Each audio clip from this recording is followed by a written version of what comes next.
Tranquei, a casa é nossa! Esquece! Deixa morrer quem tiver que morrer! Vamos embora pro nosso barraco!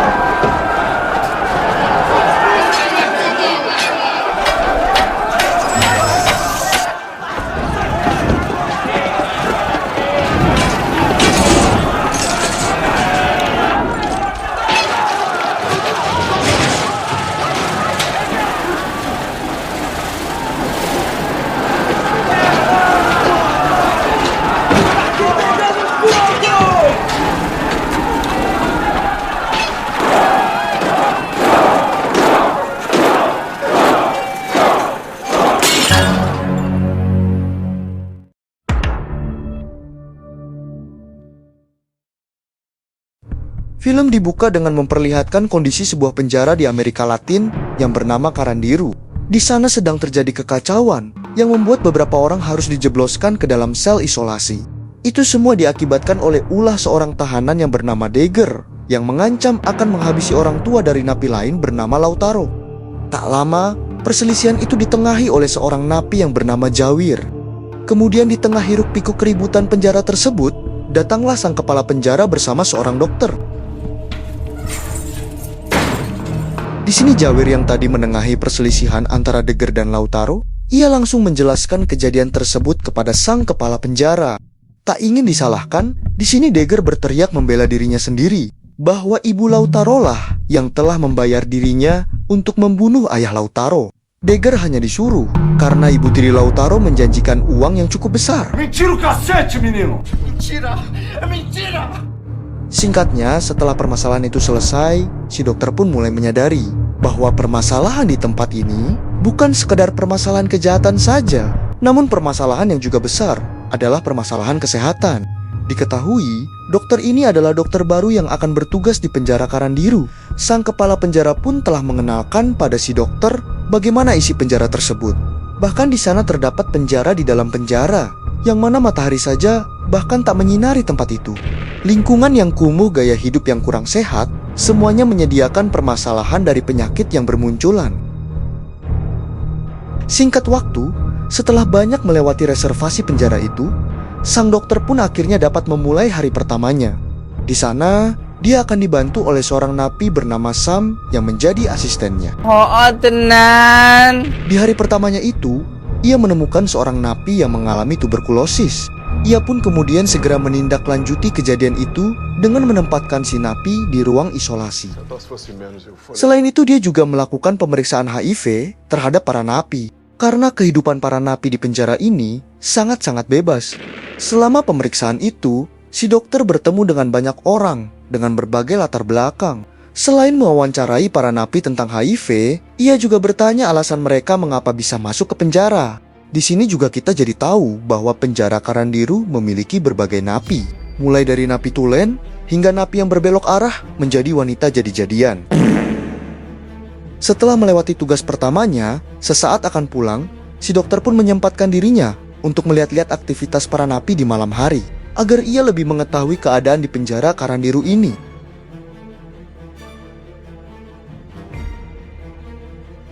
Singkat waktu, pada hari berikutnya, si dokter melakukan cek kesehatan terhadap Jawir. Berdasarkan pemeriksaannya, Jawir termasuk sehat karena gaya hidup yang dijalaninya rupanya tidak sebebas para napi lainnya. Kemudian di sini si dokter bertanya, masalah apakah yang membuat Jawir masuk ke dalam penjara? Lantas Jawir lalu bercerita bahwa ia di penjara setelah dirinya melakukan perampokan bersama kelompoknya. Perampokan itu mereka lakukan saat sedang perayaan Natal. Dan awalnya aksi mereka semua berjalan lancar. Mereka pun sepakat untuk membagi uang hasilnya. Namun ketika salah satu rekannya berkhianat, membuat Jawir akhirnya kesal. Hingga kemudian Jawir yang kesetanan, ia pun menembaknya hingga tewas. Jawir dan temannya itu kemudian membuang jasad rekannya ke sebuah sungai.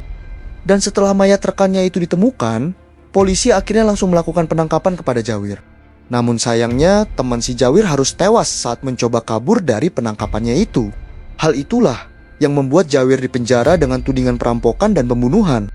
Lalu tak lama setelah Jawir selesai, datanglah seorang napi belok ke ruangan si dokter.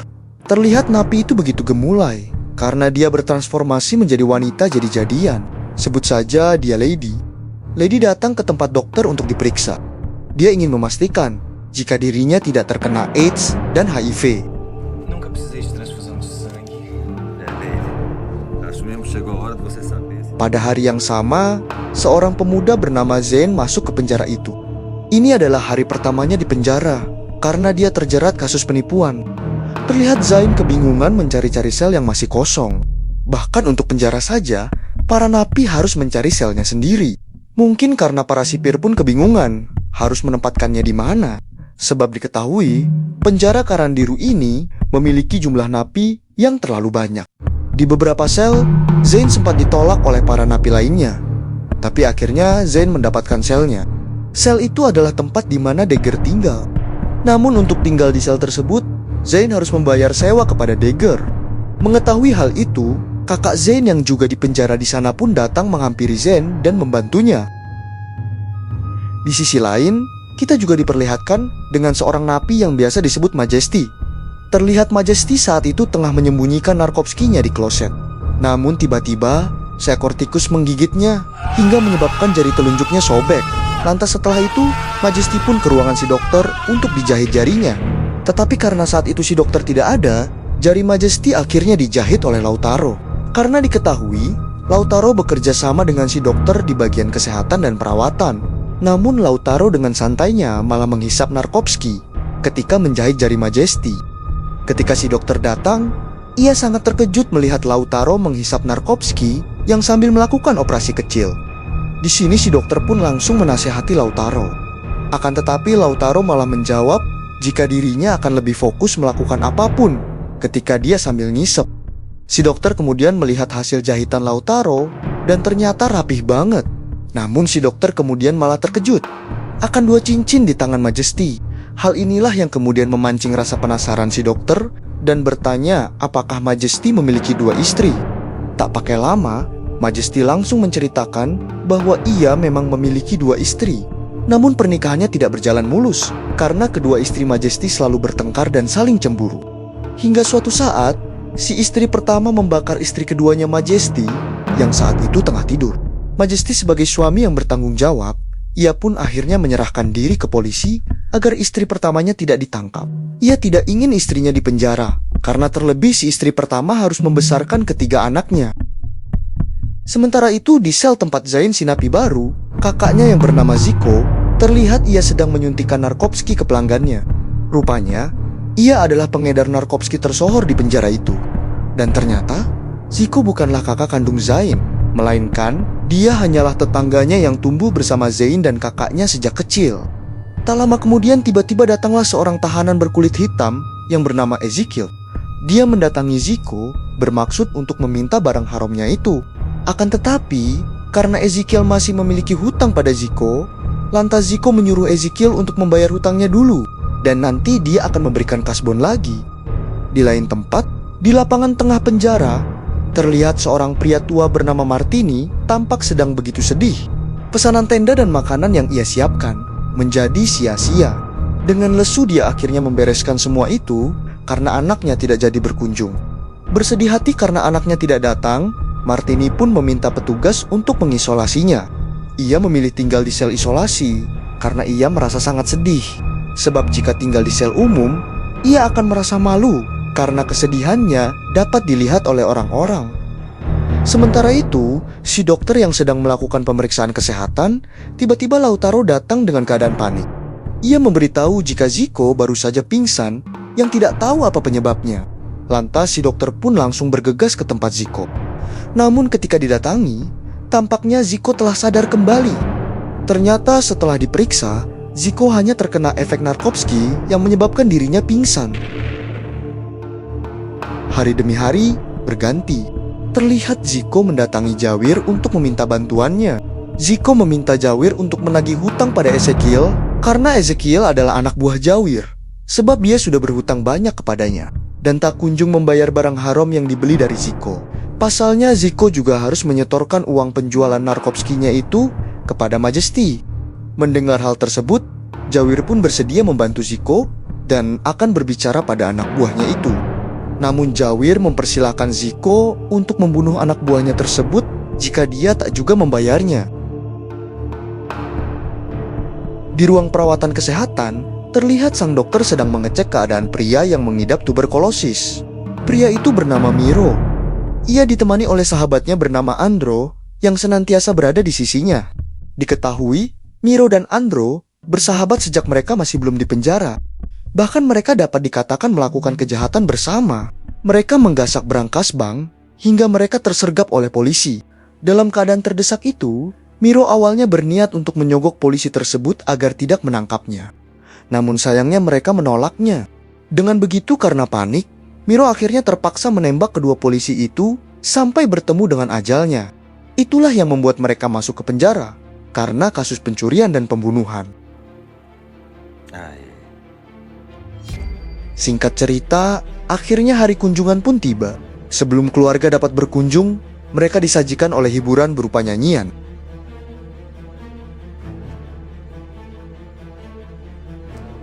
Dari sini juga kita diperlihatkan bahwa keadaan lapas Karandiru sebenarnya tidak begitu mencekam. Hal itu terlihat karena para napi terus bersama-sama dengan memakai konsep kekeluargaan. Hari kunjungan tersebut pun dimanfaatkan dengan baik oleh setiap napi. Mereka menghabiskan waktu bersama-sama seperti saat mereka masih di luar penjara. Karena pesta kunjungan ini hanya diadakan 1 tahun sekali. Saat itu Ziko dan Zian berkumpul dengan keluarga mereka. Majesty dikunjungi oleh kedua istrinya yang salah satunya membawa anak-anaknya. Sedangkan Ezekiel akhirnya bisa membayar hutangnya setelah dibantu oleh sang adik yang mengunjunginya. Martini yang sudah lama mendekam di sel isolasi pun, dia akhirnya diminta keluar oleh sang dokter. Setelah beberapa hari memilih tinggal di dalam sel isolasi, sang dokter pun memeriksa kesehatannya, baik secara fisik maupun jiwa. Hingga setelah melakukan pemeriksaan, Martini pun akhirnya menemui sang anak yang mengunjunginya saat itu. Sementara hal yang berbeda terjadi pada Sam si asisten sang dokter. Sam memutuskan untuk menikahi Lady yang tak lain si wanita jadi-jadian. Setelah bersama-sama di penjara, tampaknya kedua napi itu saling menyukai. Hingga mereka memanfaatkan pesta kunjungan itu untuk melangsungkan pernikahan. Apakah mereka akan dikaruniai seorang anak, pemirsa? Singkat waktu berminggu-minggu kemudian terlihat Ziko mulai bersikap aneh karena efek dari kecanduan narkotika. Saat itu Zian pun berusaha menenangkan Ziko yang sikapnya semakin membahayakan. Namun alih-alih sudah sadar setelah beberapa waktu, Ziko yang masih setengah nge-fly, tak diduga ia tiba-tiba menyiram Zian dengan air mendidih saat Zian tengah tidur di malam hari.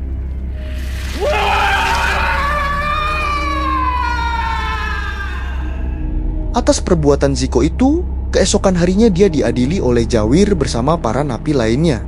Ziko yang sudah menewaskan Zian si napi baru, hal itu membuat para napi terutama Lautaro muak dengan ulahnya. Kemudian para napi itu akhirnya membunuh Ziko dengan beberapa kali tusukan. Di tengah situasi menegangkan itu, hal berbeda terjadi pada Martini. Martini dinyatakan bebas dari penjara setelah menjalani hukuman selama 7 tahun. Di sini, keluarnya Martini menjadi salah satu momen menyenangkan. Para penghuni sel pun mengucapkan salam dan selamat kepadanya. Karena mereka turut senang, akhirnya Martini bisa bebas. Sebab diketahui, selama di penjara, Martini selalu bersikap tenang dan juga baik.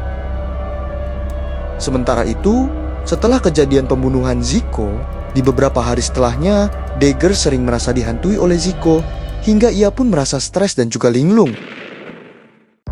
Suatu hari, lapas Karandiru menggelar perlombaan sepak bola antar napi. Terlihat, seluruh napi nampak euforia dan penuh kegembiraan. Namun di tengah fokusnya para penjaga menyaksikan pertandingan sepak bola itu, keributan besar malah terjadi di dalam penjara. Napi-napi di penjara itu membuat kerusuhan, hingga semua sel menjadi rusak.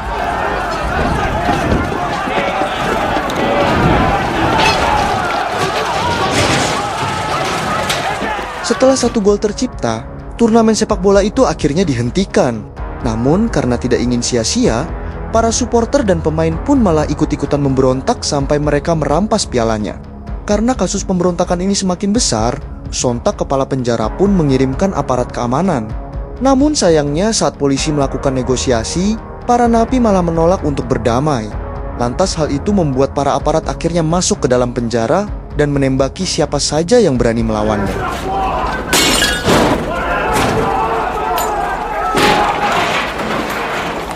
Terlihat para napi seketika kalang kabut karena para aparat itu membawa perlengkapan senjata dengan serius. Kebakaran, penembakan kekerasan pun terjadi. Korban berjatuhan dalam kejadian itu hingga lantai yang tadinya bersih kini dilumuri darah dan juga nanah.